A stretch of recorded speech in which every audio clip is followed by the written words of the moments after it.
So we've been here for about, I'd say 30, 40 minutes, desensitizing the dog, doing different things that you've witnessed in other videos. And there you saw that I took a treat and I threw it on the floor and she took it off the floor.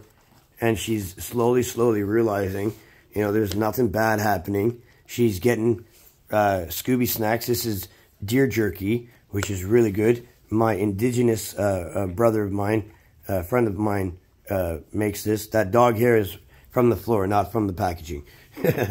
But the whole thing is, see, she's learning that my hands bring goodness and my voice is soothing. Some would say I have a radio voice. But you see, now she's even more curious. This was not happening 45 minutes ago, okay?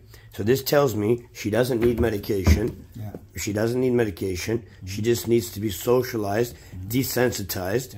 We're not holding her here. We're not, the leash is loose. All we're doing is preventing an escape. Yeah. But she has plenty of space in a circle of trust, right? In our little bubble here, that nothing bad is happening.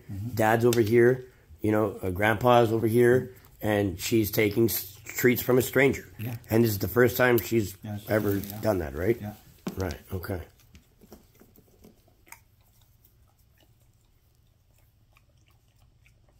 Does that make you happy to see that? It helps the heart. I almost cried in your. Yeah, I know. I almost cried in there, dude. Yeah. I literally almost cried. I did a little bit. Like, I can't even lie. My heart broke. Yeah.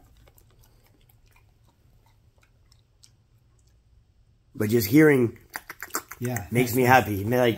It's like makes me happy. It's like that sound. Yeah. That sound makes me happy, man. Absolutely makes me happy. Yeah. And this is why I do what I do. There's no better sound and there's no better feeling than knowing that, you know, you helped an animal overcome something that isn't really there. It's real. It happened. Yeah. But to them, it's happening all the time. Yeah. And that's what post-traumatic stress is. You're trapped. You know, it's post-traumatic, and the stress is every day. Yeah. So yeah, this is very good for just 45 minutes, 35 minutes of doing what we were doing. And I know it's hard on the heart to see her want to run away, but when we prevent the brain from executing the execution and forcing it to overcome the anxiety on her own time, and then keeping her from being able to being successful into hiding, into running away, then we teach the brain a new way of thinking.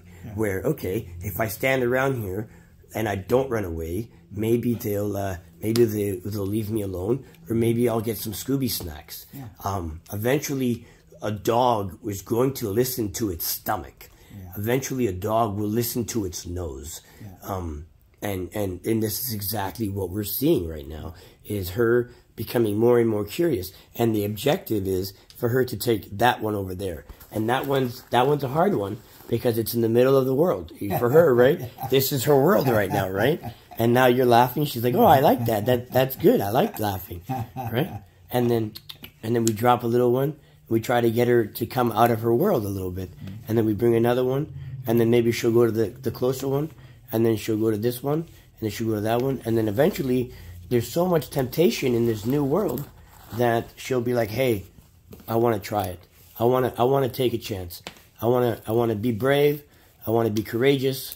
And right there's a lot, right? So the new world area, there's a lot there. And then we take another one and bring it there. And then we do that. And that one over there. And this one over there. And that one over here. And then eventually, she's getting desensitized that my hand is moving. Yeah. My hand is moving. Yeah, because you're moving now. Yeah, and she's not running away. Yeah. And as well, my hand is moving, and it's giving her something that's plentiful. Yeah. So we're conditioning the movement of the hand, which obviously scared her, because something happened to her. But with the same movement, we're not connecting, but we're engaging in oral gratification. So the dog is getting rewarded. She feels safe because she's next to Dad. And eventually, she'll have the courage to go out and explore and expand and develop her confidence. and we're not telling her, you know, over and over and over again that it's going to be okay. Because when we do that, we're actually limiting her ability to think on her own. And what we want is her to be able to problem solve with guidance, as opposed to just flight, run. Because she's a baby now. If she gets older and she becomes confident and fearful, we're going to have an aggressive, potentially scary dog. And we don't want that. We can help her. This is 45 minutes. 45 minutes.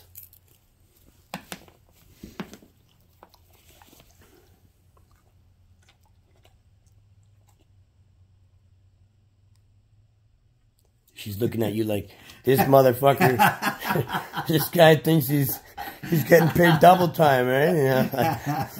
Yeah, we laugh a lot when she gets scared and stuff like that. We laugh a lot. What's she doing? Yeah. She's looking at it. She's thinking about it, right? Yeah. And now she needs to make a decision, but it's okay, you know? It's fine.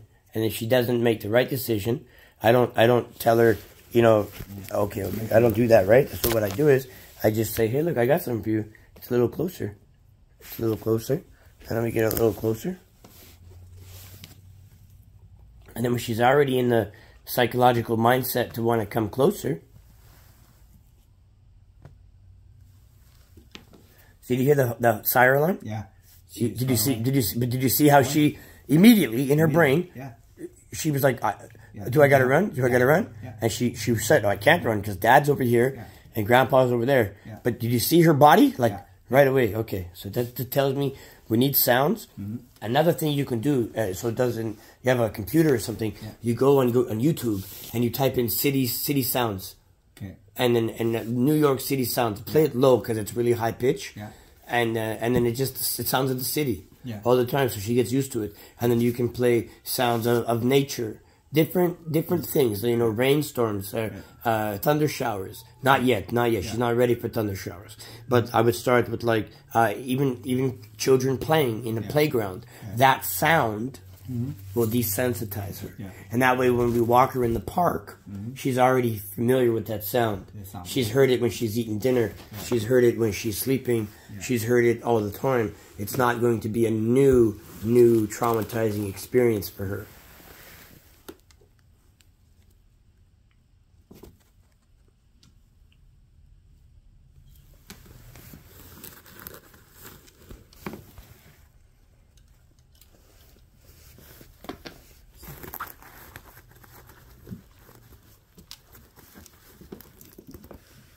Yeah, she feels protected with that. Of course, she loves him. She loves him. She loves you too, man. She just doesn't know how to accept it. And I would feed her like this from now on, by hand. Don't put her in the bowl anymore. Don't put the food in the bowl anymore.